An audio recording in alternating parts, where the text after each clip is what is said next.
अस्सलामु अलैकुम वरहमतुल्लाह। मुझे उम्मीद है कि आप सभी ठीक होंगे, अच्छे से होंगे।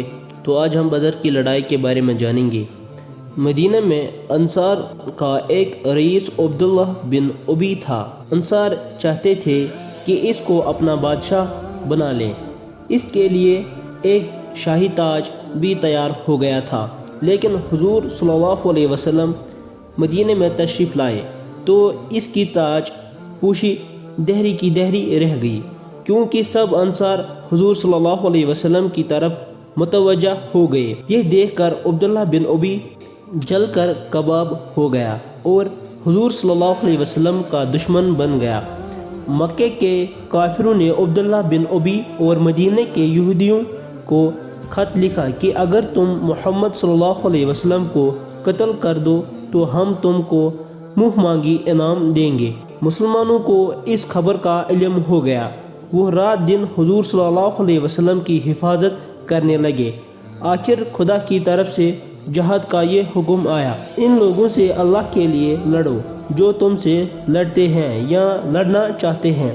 ये हुक्म सुनकर हुजूर सल्लल्लाहु अलैहि वसल्लम ने भी मुसलमानों की हिफाजत का सारा सामान करना शुरू कर दिया। हिजरत के 2 साल बाद यानी रमज़ान में हुजूर सल्लल्लाहु अलैहि वसल्लम को इत्तला मिली कि अबू सुफियान शाम के मुल्क से तिजारती काफिले के साथ बहुत सारा जंगी सामान भी ला रहा है ताकि इससे मदीने पर हमले कर दिया जाए। यह इत्तला मिलने पर हुजूर सल्लल्लाहु अलैहि वसल्लम ने मुनासिब समझा कि इस जंगी असबाब को मक्के जाने से पहले ही रास्ते में रोक लिया जाए। इस मुहिम के लिए मदीने से 1313 मुसलमान तैयार हुए, जिनमें 60 महाजिरीन थे, बाकी सब अंसार थे।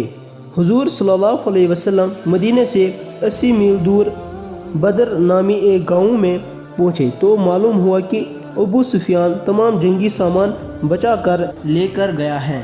अलबत्ता मक्के के 1000 काफिर जंग करने के लिए आ रहे हैं। आखिर रमज़ान की 17 तारीख को बदर के मैदान में दोनों फौजें आमने सामने हुई तो हुजूर सल्लल्लाहु अलैहि वसल्लम ने दुआ के लिए हाथ उठाए और बड़ी आजिज़ी के साथ अल्लाह ताला से अर्ज़ की, या अल्लाह, ये कुरैश बड़े गुरूर के साथ आए हैं ताकि तेरे रसूल को झूठा साबित करे। ए अल्लाह, बस अब तेरी वो मदद आ जाए जिसका तूने मुझसे वादा फरमाया है। मौलाए करीम, अगर आज ये मिट्टी भर जमात हलाक हो गई तो इस ज़मीन पर तेरी इबादत करने वाला कोई न होगा। इस जंग में सबसे ज़्यादा सख्त इम्तिहान महाजिरीन का था। इनके अपने भाई और रिश्तेदार मुकाबले में थे। किसी का बाप, किसी का बेटा, किसी का चाचा, किसी का मामू और किसी का भाई इसकी तलवार की जद में था और इनको अपने हाथों से अपने जिगर के टुकड़ों को काटना पड़ रहा था। इस सख्त इम्तिहान में सिर्फ वही लोग ठहर सकते थे जिन्होंने सच्चे दिल से अल्लाह से यह अहद किया था कि जिन रिश्तों को इसने जोड़ा है बस वो इन्हीं को जोड़ेंगे और जिनको इसने काटने का हुक्म दिया है इनको वो काट फेंकेंगे, चाहे वो कितना ही करीबी अजीज क्यों न हो। इसके साथ ही अंसार का इम्तिहान भी कुछ कम सख्त न था। अब तक तो मक्के के मुशरिकीन की नज़र में इनका जुर्म बस इतना था कि उन्होंने मक्के के मुसलमानों को अपने यहाँ पनाह दी थी, लेकिन अब तो वो खुलकर इस्लाम की हिमायत में काफिरों से जंग करने के लिए निकल आए थे। लड़ाई का आगाज़ हुआ तो इतबा जो काफिर के लश्कर का सरदार था अपने भाई शैबा और अपने बेटे वलीद को लेकर मैदान में निकला।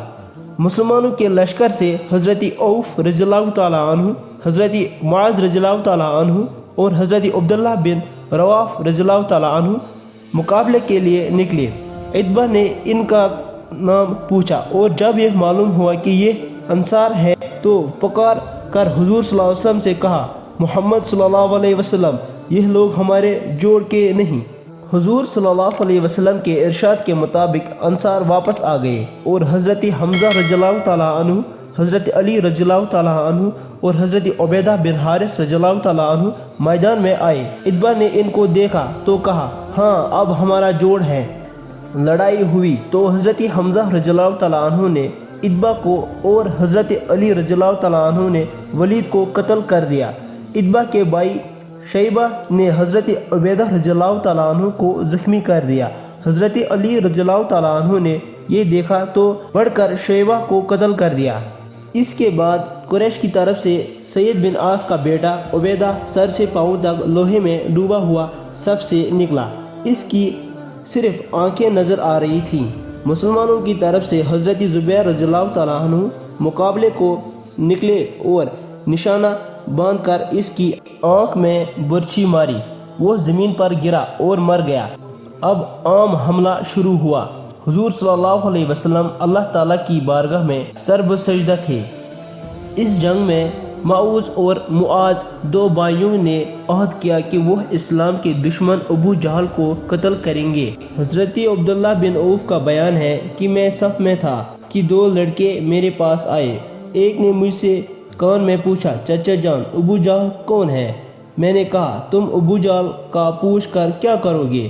بولا، میں نے عہد کیا ہے کہ ابو جہل کو جہاں دیکھوں گا قتل کروں گا یا خود شہید ہو جاؤں گا۔ پھر دوسرے لڑکے نے بھی میرے کان میں یہی بات کہی۔ میں نے دونوں کو اشارے سے بتا دیا کہ وہ ہیں ابو جہل۔ یہ بتانا تھا کہ دونوں لڑکے باز کی طرف گئے۔ اب جو دیکھا تو ابو جہل خاک اور خون سے لت پت تھا۔ ابو جہل کے بیٹے اکرمہ نے پیچھے سے آ کر معاذ کے بائیں کندھے پر تلوار ماری، جس سے اس کا بازو کٹ گیا، لیکن تسمہ باقی رہا۔ معاذ نے اکرمہ کا تعاقب کیا لیکن وہ بچ کر نکل گیا۔ معاذ اسی حالت میں لڑتے رہے لیکن بازو لٹکنے سے لڑائی میں رکاوٹ ہوتی تھی۔ آخر انہوں نے ہاتھ کو پاؤں کے نیچے دبا کر کھینچا، جس سے تسمہ بھی الگ ہو گیا۔ بدر کے میدان میں مسلمان بڑی بہادری سے لڑے۔ اللہ نے ان کی مدد فرمائی اور ان کے مقابلے میں 1000 سے زیادہ لشکر کو ایسی شکست دی جس سے کافروں کی ساری قوت ختم ہو گئی۔ اس جنگ میں کافروں کے تقریباً 70 آدمی مارے گئے اور اتنے ہی قید ہوئے۔ مارے جانے والوں میں ان کے بڑے بڑے سردار بھی تھے۔